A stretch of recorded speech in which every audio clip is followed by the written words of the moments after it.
Danger is lurking off our coasts, and hardly anybody suspects anything.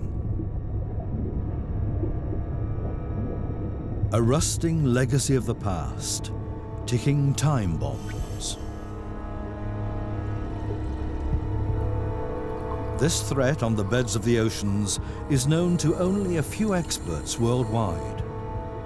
It's a race against time. But can we win the race?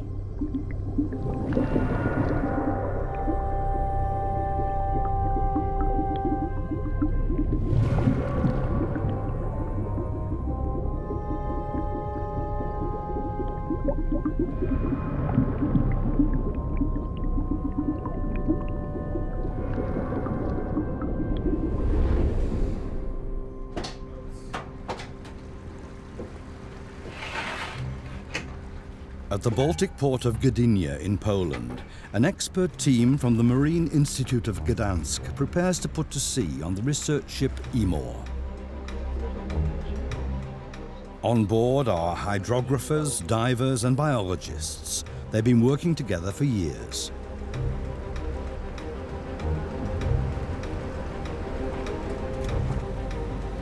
Their destination lies in the Bay of Gdansk, just half an hour's sailing time from the port, to a site where, in 1999, they made an alarming discovery.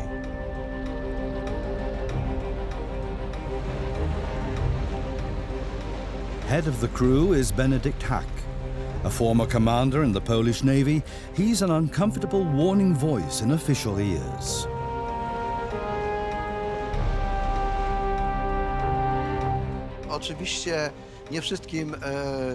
Not every official likes what we do, but it's not our job to please them or make things easy. It's more a type of mission.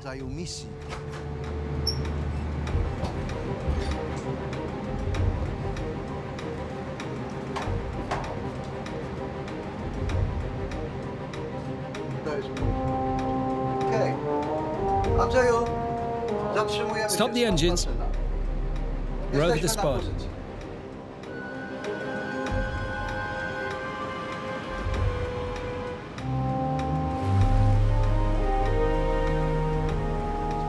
Benedikt Hack has been sailing to these coordinates for years.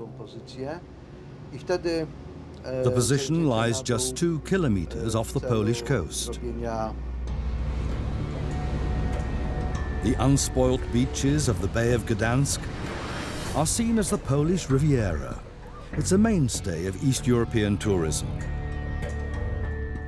Over 2 million Europeans spend their summer holidays here every year.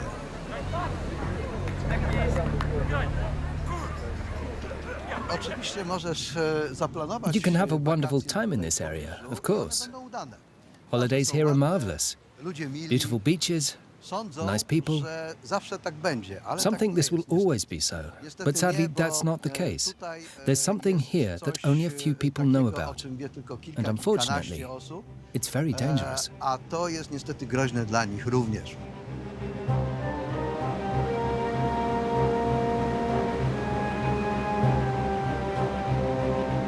The ship picks up speed to do a sonar scan of the seabed.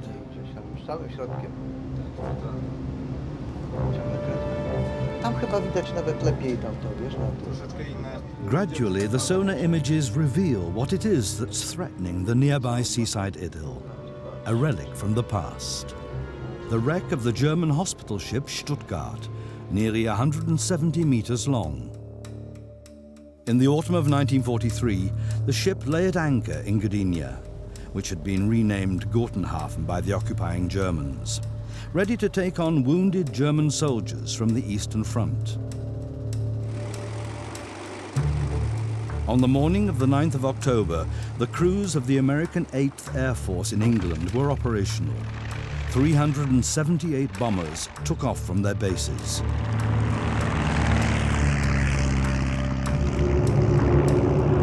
Their mission?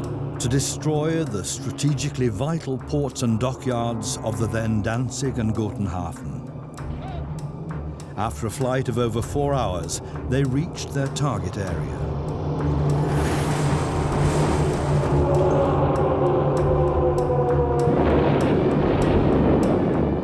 Stuttgart received a number of direct hits.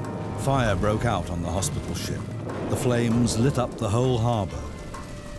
To prevent the mooring points from being blocked, the Stuttgart was towed out to sea and sunk in the bay.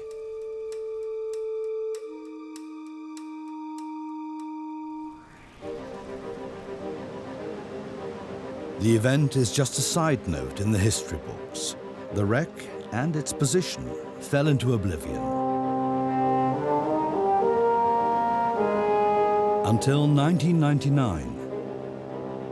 Benedict Hack found the Stuttgart when he was mapping the seabed of the bay for the Gdansk Marine Institute. Since then, he has regularly returned to the position with his research ship. To monitor the condition of the 70-year-old wreck precisely, divers are braving the ice-cold waters of the Baltic.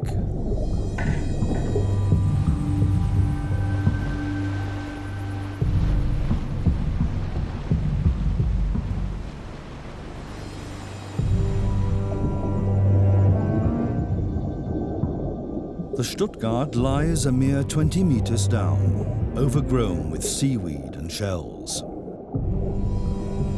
Not much is left of the former hospital ship. Just a few remains stick out of the seabed over a length of 2 football fields.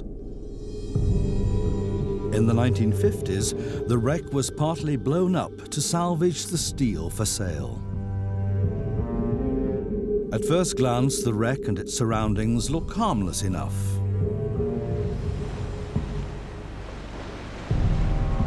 Uwaga! Widzimy! As with every sortie to the Stuttgart, the researchers use a grab to take samples from the seabed.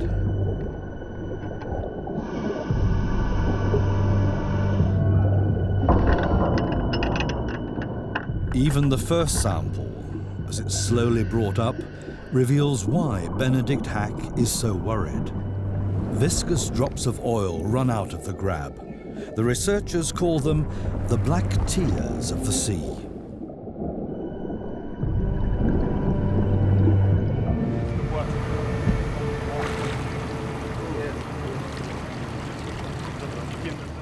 Over the years, they've collected over 1,000 seabed samples from the Stuttgart.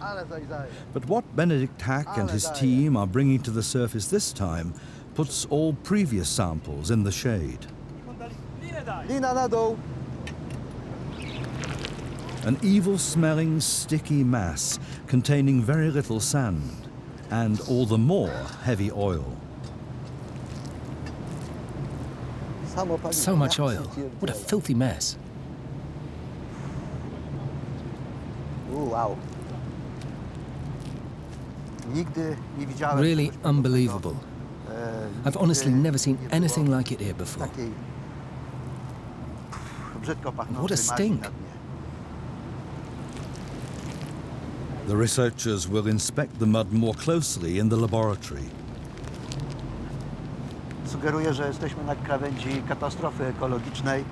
We're on the brink of an ecological catastrophe here, and it looks like there's nothing else we can do. What's happened here is the complete eradication of all forms of life.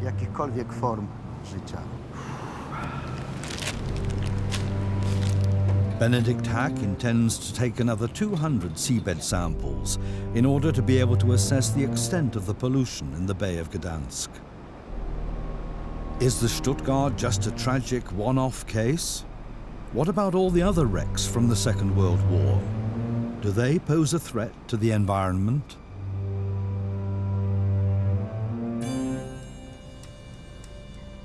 Less than 20 kilometers away from Benedict Hack and his research ship lies the Westerplatte Peninsula. It was right here on the 1st of September 1939 that the Second World War broke out.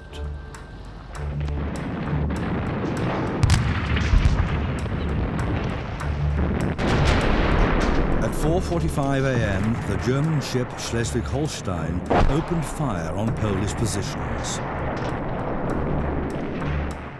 It was also the prelude to a 6-year naval war with huge losses. Gigantic fleets fought for supremacy at sea around the world.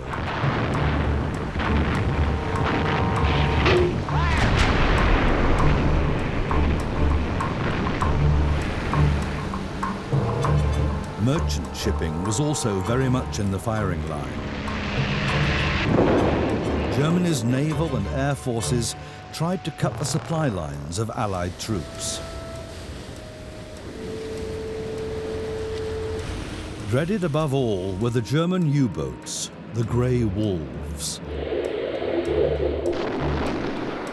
In June 1942, they sank an average of 1 ship every 6 hours.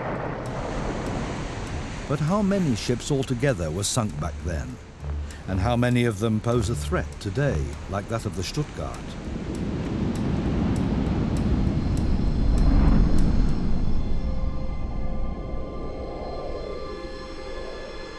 These questions take us to Tampa, on the Gulf of Mexico in Florida. Every year, representatives of the US Coast Guard, scientists, and salvage experts come together for the Clean Gulf Conference, a forum of the leading minds and companies involved in combating oil spills at sea. They include Dagmar Schmidt-Edkin, an American biologist in worldwide demand. Back in 2004, she was commissioned to find out how many dangerous wrecks lie in our oceans.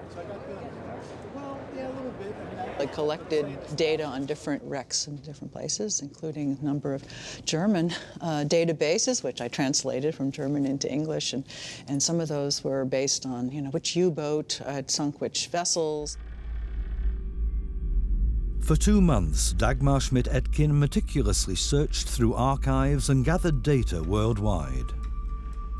From all the shipwrecks she inspected, from sonar pictures like these, she included only those with combustion engines of over 400 gross registered tons and over 150 gross registered tons for tankers. So I found 8,500 and something wrecks worldwide, and about 3/4 of those were World War II related. It was a surprise, They're lying outside ports, at the sites of naval battles and along trade routes. The precise number of wrecks from the Second World War is 6,338.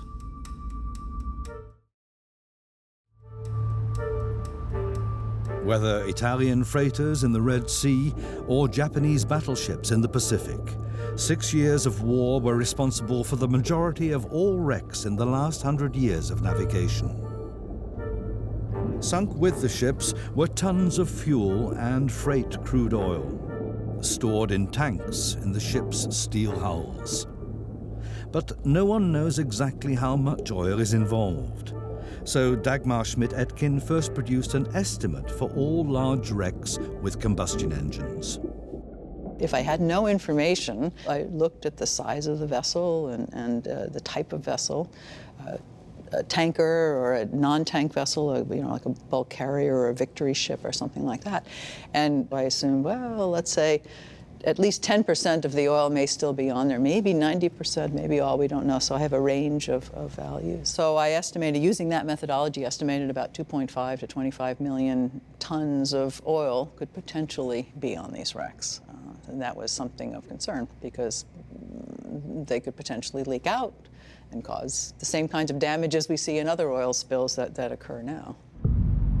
One of the most serious catastrophes so far. The oil tanker Exxon Valdez ran aground off Alaska in 1989 and lost over 37,000 tons of crude oil. A mere fraction of the amount of oil lying dormant in the wrecks from the Second World War. According to Dagmar Schmidt-Edkin's study, these wrecks could still hold up to 15 million tons of oil, 400 times the amount the Exxon Valdez spilled into the sea. I presented my results on the numbers, and the reaction was, this is too big a problem when we can't deal with it. At least here in the United States, but also in other parts of the world. We're sort of buried. It's too complicated. We're not going to be able to deal with it. It's too expensive, and so there's nothing we can do. Dagmar Schmidt-Etkin's survey has been known for more than 12 years. For more than 12 years, experts have been discussing the problem at conferences. Virtually nothing has been done. This delay has fatal consequences. Some ships have already started to leak because no one has done anything about the toxic contents of the ships, and the tanks are now rusting through. A great many wrecks from the Second World War lie off the east coast of the United States.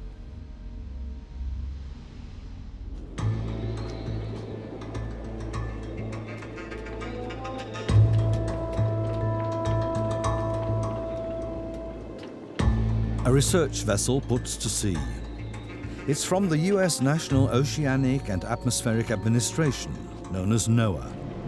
The researchers regularly look for lost ships from the Second World War, as here off North Carolina.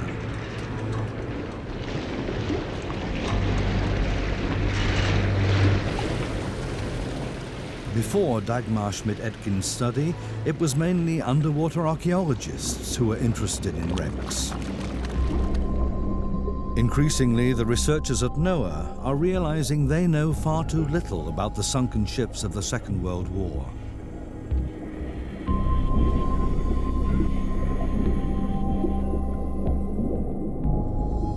They therefore check the condition of every wreck they discover.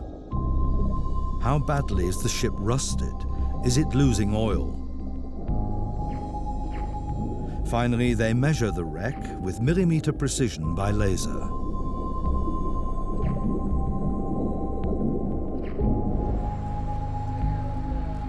One of the principal goals of the administration is to protect the environment. At NOAA headquarters in Maryland, marine researcher Lisa Simons is responsible for monitoring wrecks in US waters. She was alarmed by Dagmar Schmidt-Etkin's study. She hadn't realized that there were so many wrecks containing millions of tons of fuel.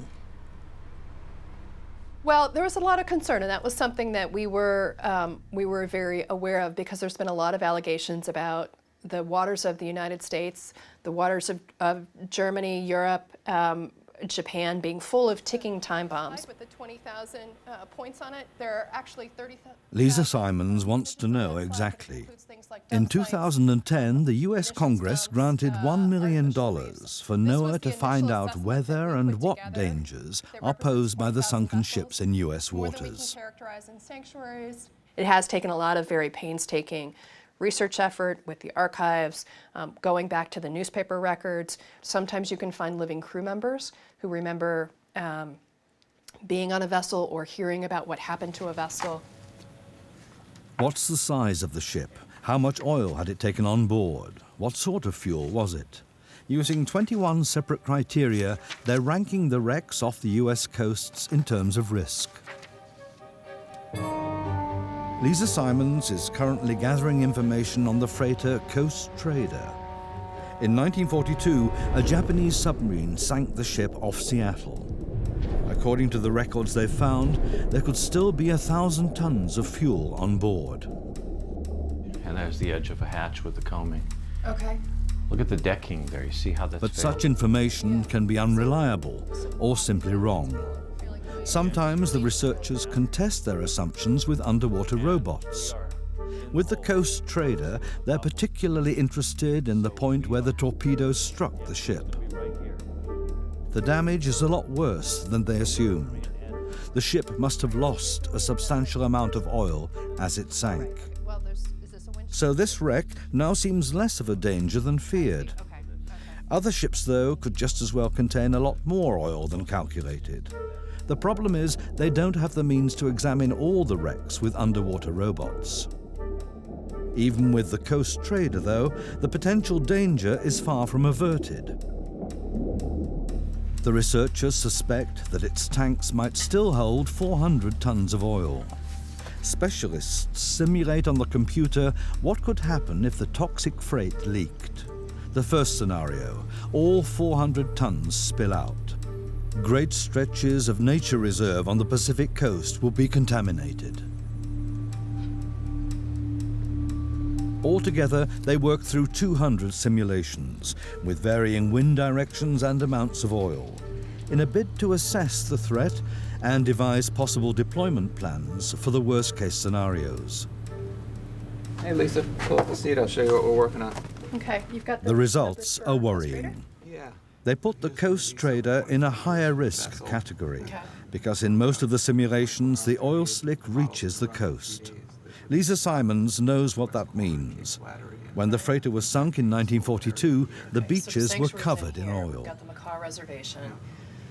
During World War II, the population was very used to having oil on the beaches, as well as having other detritus from war. And adults would go and check the beaches before they would allow kids down to the beaches. People kept cans of kerosene and baby oil outside their back doors to basically wipe off their feet if they had been walking along the surf. So I don't know that that's something that people are going to accept as a way of life if that becomes an ongoing issue, whether it's here or any place else in the world. The researchers examined 573 major shipwrecks more closely. For 87 of them, they produced detailed reports. 36 would be a threat if all their oil leaked out. And 5 wrecks from the Second World War are rated in the highest risk category, with catastrophic results should just one tank leak. The target audience, though, is the United States Coast Guard. These are the wrecks in your area of concern that we did an analysis of.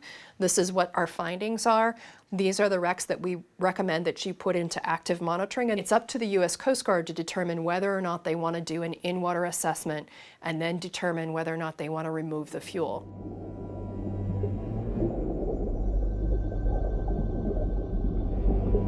But the US Coast Guard has hardly reacted to the report from NOAA. They have so far not examined more closely a single one of the wrecks rated extremely dangerous, let alone pumped out the oil. Instead, the watchword is wait and see. And not just in the USA. A perilous playing for time.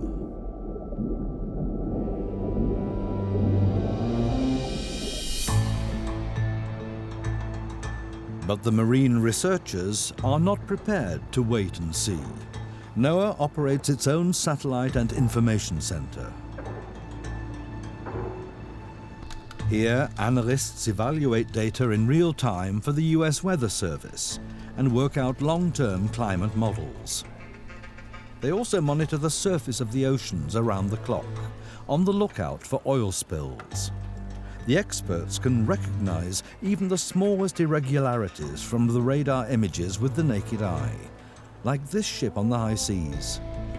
Since NOAA's risk analysis, they pay special attention to the areas in which potentially dangerous wrecks are sighted. Above one Second World War wreck, which is not in the high-risk group, the analyst notices an unusual pattern, probably oil. He marks the dark patch in order to measure it. It's 9 kilometers long and 150 meters wide, an area of about 1.5 square kilometers. He immediately sends the finding to Lisa Simons. The wreck is no stranger to her. Oil slicks are regularly spotted over the Coimbra, a tanker that's broken up. Steve, we need to talk about Coimbra again. Despite this, the Coast Guard has so far no plans to pump the oil out of the wreck, because it lies 50 kilometers off the coast. In the past, the oil slicks have dispersed in the sea, but with a bigger leak, the oil could reach the coast of New York, a risk that the authorities are prepared to accept. It is a question of money, but for some people, they're more concerned about trying to deal with their issues now than a potential threat. Salvaging oil from sunken ships is possible, but expensive. That was seen in 2015 when the Russian trawler Oleg Naidenov caught fire and sank off the island of Gran Canaria. Salvage companies pumped out over 1,000 tons of oil, which had gone down with the ship. A technically demanding undertaking, because the wreck lies at a depth of over 2,700 meters. The cost, 30 million euros.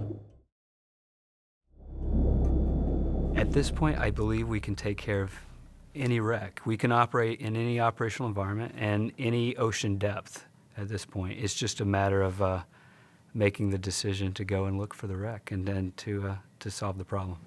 That's all we knew, right? We only had a newspaper article. Jim Elliott is a former officer of the US Coast Guard and vice president of the American Salvage Association, a recognized expert for difficult salvage operations around the world.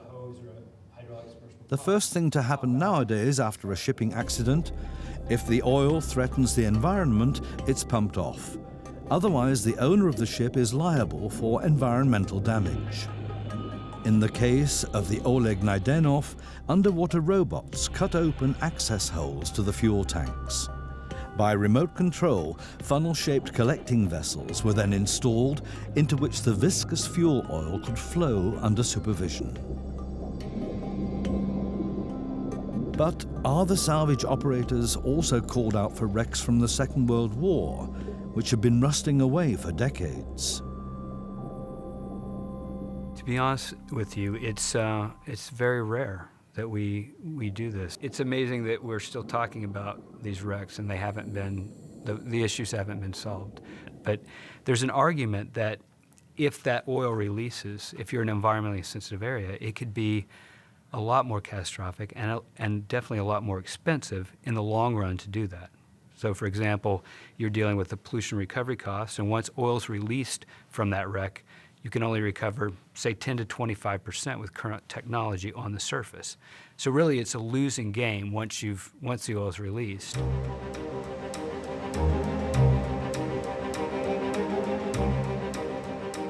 The Bay of Gdansk is one of the losers here. Oil already leaked out of the Stuttgart years ago. And Benedikt Hack has himself experienced the wait-and-see attitude of the authorities. Ludzie zamykają oczy, boją się podejść do takiego rozwiązania. People are just closing their eyes because they simply don't know what to do. I shut and pass the problem on, in the hope that someone or other will deal with it sometime or other. Slowly, the government is starting to reconsider. But it has to be pushed to act, and that's what I do. It's a bit like David and Goliath, or Don Quixote. Yes, that's my job.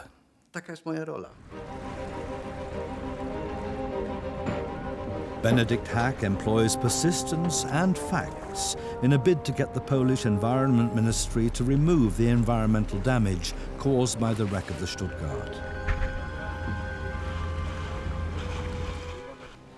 Chemists are to analyze the seabed samples he's collected from around the wreck. For 2 months, crates of new samples land in the Institute's laboratory every day. The chemical content of more than 200 plastic sacks of oil-contaminated sediment is being determined here. The findings are alarming. The pollution is much more serious than assumed. Some Environment Ministry thresholds for cancer-causing substances in the seabed are exceeded over 1,000-fold. To był szok. Rzeczywiście nikt się nie spodziewał. That was a shock. No one expected that. So we took the results to other institutes, but all they said was, not possible. You're imagining it. Wam się tylko wydaje. Early morning. Benedikt Hack wants to find out just what these values actually mean for the Bay of Gdansk. If there's an environmental impact, then one group in particular must be aware of it.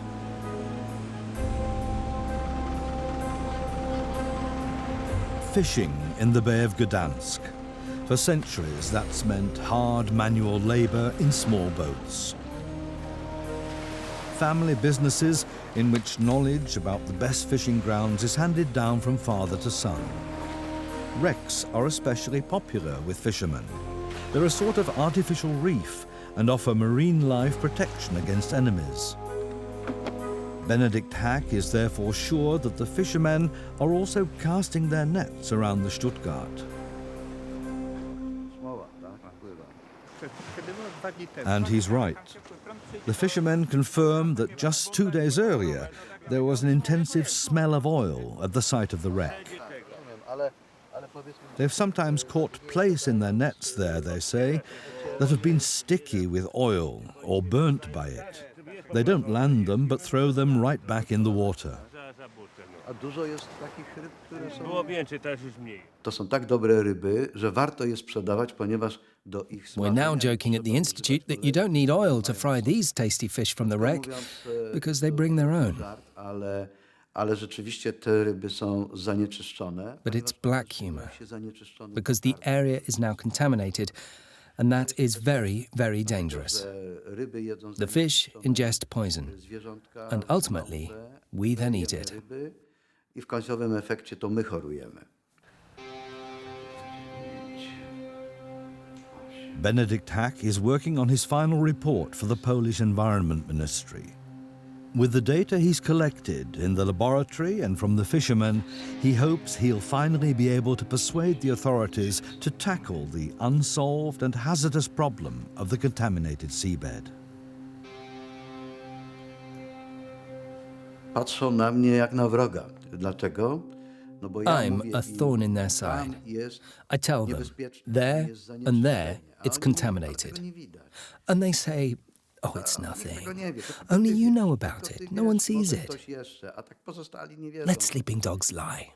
Niech to tam sobie będzie.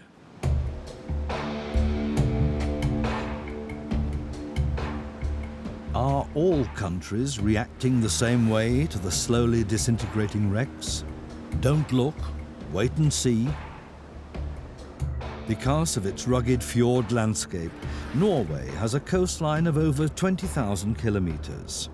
Oil escaping here would be an even greater catastrophe than elsewhere. That's why the Norwegian coastal authorities have adopted a different strategy. Hans-Petter Mortensholm is in charge of all wrecks off Norway. He's heading for the site where a German Second World War ship sank. What he finds shows clearly that waiting is not an option. Marine diesel is surfacing, drop by drop.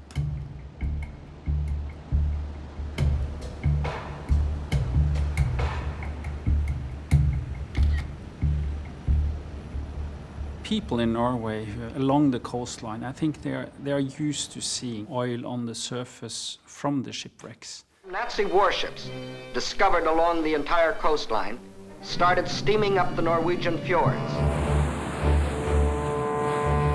These are the long-term effects of one of the biggest military operations of the Second World War. The invasion of Norway by German forces in April 1940.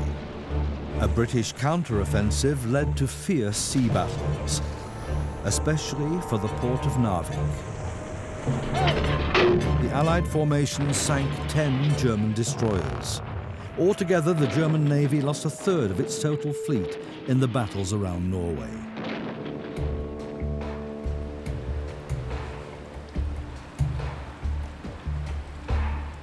The traces of the fighting are still visible today.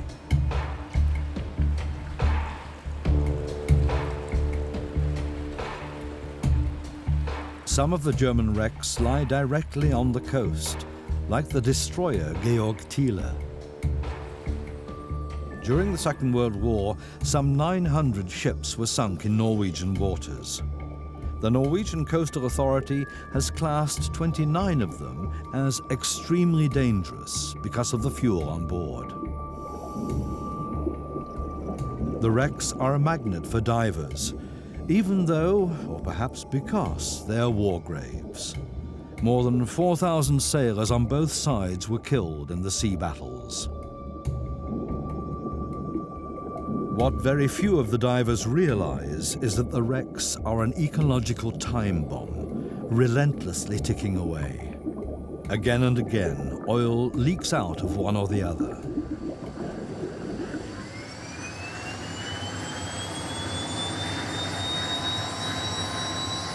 Hans-Petter Mortensholm monitors all the wreck sites with high-definition cameras like the military use to spot the leaks in good time.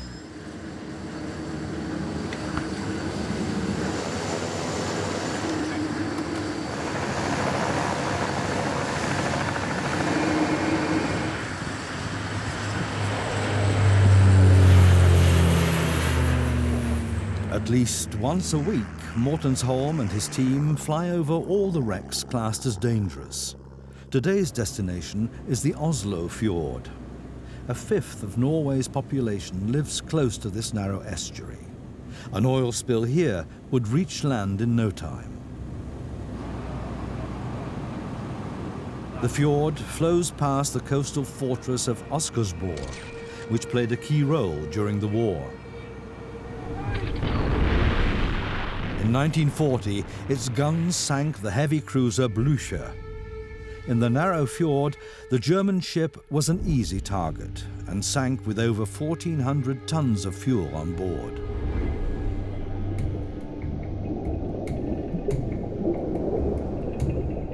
The wreck of the Blücher now lies at a depth of 70 meters.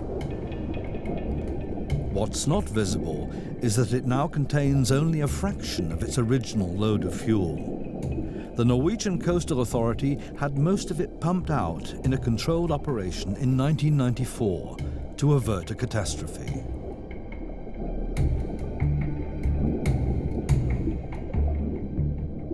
There is still some left, about 40-50 estimated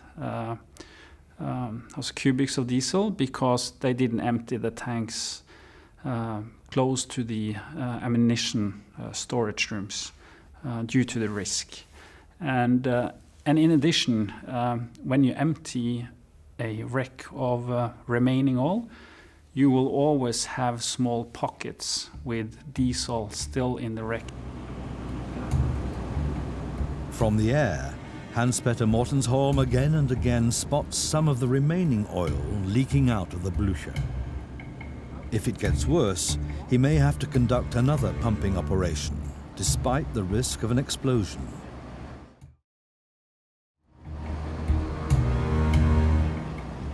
We also react because something is starting to leak more, but we have also emptied wrecks because of a risk they might pose in maybe 10 to 20 years. And the reason why we do these kind of measures now is mainly due to the corrosion. In 10 to 20 years, it might be too late to do any physical operations on the wreck. Norway is the only country in the world which is already investing in safeguarding its coasts. While other countries, like the United States, prefer to wait and see rather than pumping, the wrecks continue rusting away. Depending on salt content, water depth or temperature, steel plate loses between 0.5 and 2 millimeters in thickness per decade.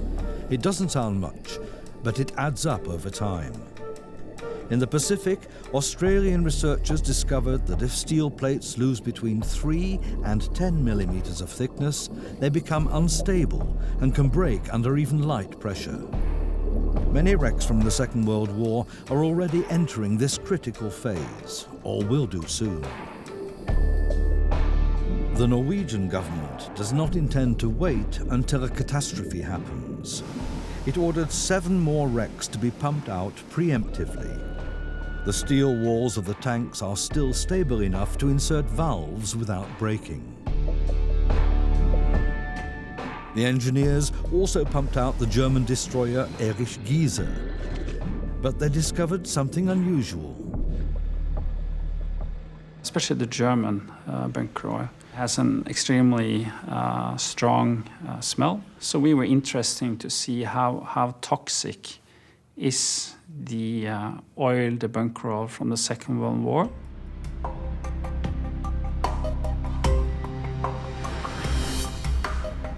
Hans-Petter Mortensholm sent a sample for analysis to Trondheim. to one of the world's leading laboratories for analyzing marine oils. Oil slicks in Norway are so devastating because the oil is hard to deal with in the icy Arctic waters. The cold means it hardly disperses.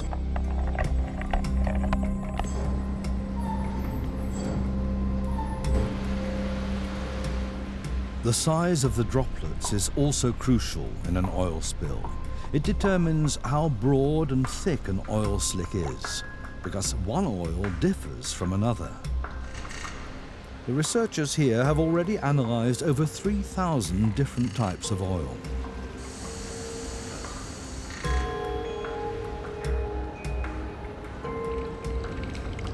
At first, analyzing the fuel pumped out of the German destroyer Erich Giese looked like a routine assignment.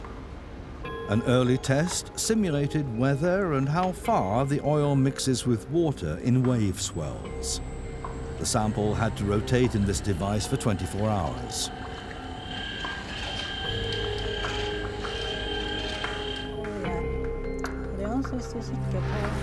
Meanwhile, the scientists determined the precise chemical constituents of the Erich Giese oil. That brought a surprise. Some of the values were exceptionally high. We had never seen that before, so we thought first it was some kind of contamination in our laboratory. But then we did a new setup and it was the same. And we looked at the chemistry, we understood that this is a really strange oil. We have never seen anything as toxic as it before. Shortly afterwards came the next worrying find. Seawater and oil had resulted in a sludgy emulsion. In a leak, this mixture would be hard to pump away, while a comparison sample of British oil from the Second World War hardly mixed with the seawater at all.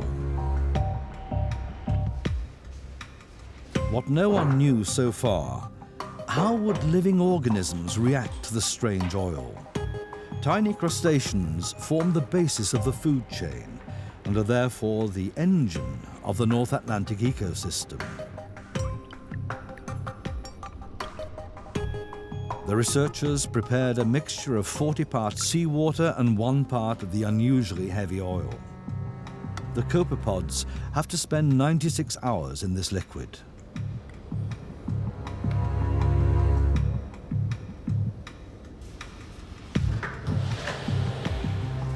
After 4 days, the results were clear.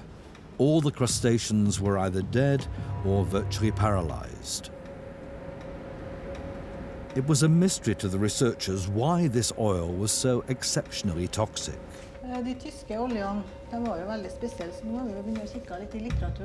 They looked for more information and stumbled across an American intelligence report from 1945.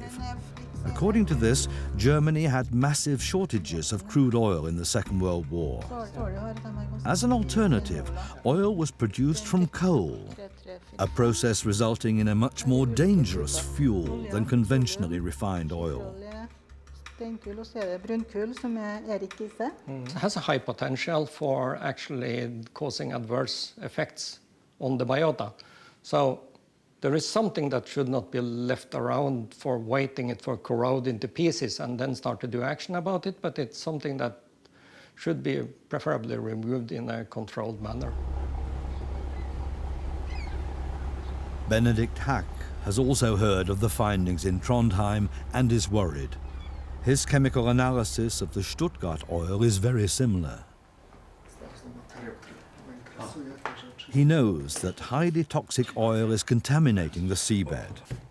What he doesn't know is how many tons of it have leaked into the Bay of Gdansk since the sinking of the Stuttgart. He looks for answers in the archives of the National Maritime Museum. The documentation reveals the first clues.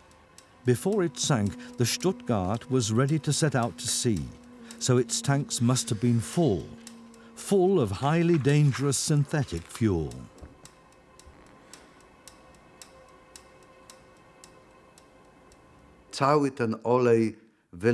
This heavy oil simply spilled into the sea and sank immediately to the seabed. According to my research, it was between 850 and 1,000 tons. That's an awful lot. And this amount is spreading further and further, as the results of all his seabed samples show. When Benedict Hack found the wreck in 1999, 25,000 square meters of seabed were contaminated. 10 years later, it was already 32,000 square meters. And the rate of spreading is accelerating. The oil is flowing down an underwater slope. In the meantime, an area of over 50 football pitches is affected. Benedict Hack knows that a solution has to be found for 450,000 cubic meters of seabed. If we raise the remains of the wreck and the contaminated seabed and then remove it all, it will cost hundreds of millions of euros. And we'll have the problem of where to put it. But if we seal the site with sand, cover it with a sort of sarcophagus, then we're talking of a sum of maybe 15 to 20 million euros. 20–15 milionów. Benedict Hack believes it will be worth it, so the ecosystem of the Bay of Gdansk could recover. I z pieniędzmi jest jak zawsze nie tak, jakbyśmy. But with money it's always the same. There's not enough of it. So the authorities take cover and push the problem away. They say, no, no, no, no. Our coffers are empty and you want so much money. Sadly, that's how it is.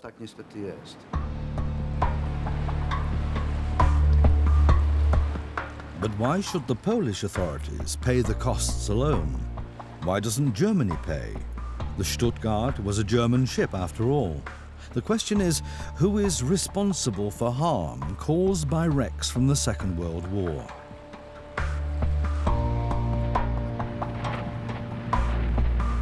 At the University of Hamburg, a professor of international maritime law has been addressing this sensitive issue for years. Henning Jessen is one of the few experts worldwide who are well versed in this complicated legal position. There is no international agreement applicable to war wreckage. It's a legal situation that's unsettled. You could say it's a grey area. The generally recognized view, according to Jessen, is that a warship belongs to what's called the flag state, under whose flag the ship was fighting, even if it sank and became a wreck in the coastal waters of another state. Shouldn't then the owner also be responsible for damage from oil spills? Wenn es in einer kriegerischen Auseinandersetzung gesunken ist. If it sunk in armed conflict, from being shelled or torpedoed, or if it's scuppered by its own crew in a hopeless situation, then according to applicable martial law, no liability ensues, because it's gone from being a ship to a wreck in the course of a military conflict.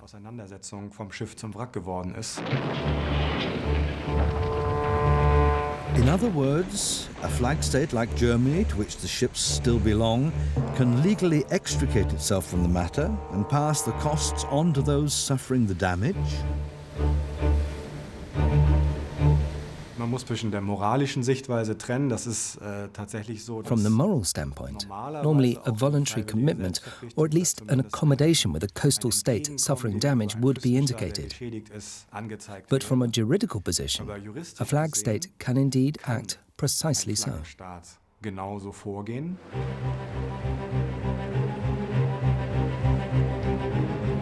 No state wants to create legal precedents. Benedict Hack has also come across this attitude when he's talked to German colleagues about the unsettled problem of the Stuttgart in the Bay of Gdansk. I say to them, hey, we've got some wrecks of yours. And they say, is there any gold? I say, no, there's none. And they say, it's your problem. So, after 70 years, it's no longer a German problem, but ours. And the Stuttgart is only one of the problems. As Benedict Hack well knows, in the Bay of Gdansk alone, there are over 30 wrecks from the Second World War. He's particularly worried about the German supply ship Franken that was sunk by the Soviet Air Force shortly before the end of the war. A direct hit blew a huge hole in the ship, but the oil tanks remained intact. They could hold 6 times the amount of oil that has leaked from the Stuttgart. But it's likely that neither Poland nor Germany will feel responsible for pumping out the oil. Another wreck from the Second World War, one of over 6,300 worldwide, whose future is uncertain. It is a problem that's not visible until it really happens. So it's if the vessel breaks up, if there's a spill, then we'll deal with it. These ships are doing nothing but deteriorating. They're sitting in salt water since the early 40s. It's going to become a chronic process, and you can either deal with it in place or you can deal with cleaning up oil on the beaches on a more routine basis. The question is not whether, but when it will happen. The decision as to what we do about it is ours alone.